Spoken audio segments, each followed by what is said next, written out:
Hi guys! Magandang umaga, hapon, gabi sa inyong lahat. Ako nga pala si Hazel Medipanag and welcome to my vlog. So sa araw na ito ay gagawa tayo ng simple pero magandang origami na butterfly gamit lamang ang papel. Yes, gamit ang papel, so hindi na natin kailangan ng mga mamahaling materyales kasi sa kahit anong papel lamang ay pwede na. So sa mga hindi nakakaalam, ang origami pala ay isang sining ng pagtitiklop ng mga papel upang makabuo ng disenyo. So, simulan na natin. Tara! So, ang kailangan lang natin ay papel at gunting.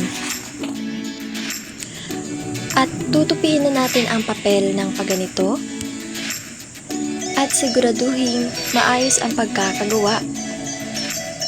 Sa bandang huli din ng papel, tutupiin din natin para ating gugupitin. Pagkatapos ng gupit, sundin niyo lang ang aking ginawa. Tinupi ko siya ng paganito. At ginawa kong ganyan. Pagkatapos, gugupitin natin ang magkabilang dulo. At itutupi natin muli. Sa bandang likod, sundan nyo lang ang aking ginawa.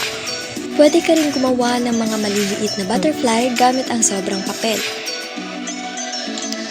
At ayan, nakagawa na tayo ng magandang origami na butterfly. Char! So sa pagtuturo ng mga gawain ito, mahalaga ang paggamit ng wikang Filipino kasi mas maintindihan ng mga mag-aaral ang bawat hakbang gamit ang sariling wika. So sana'y nasubukan nyo rin gumawa ng inyong sariling origami na butterfly at tandaan sa isang simpleng papel, pwede kang gumawa ng isang bagay na may kahulugan.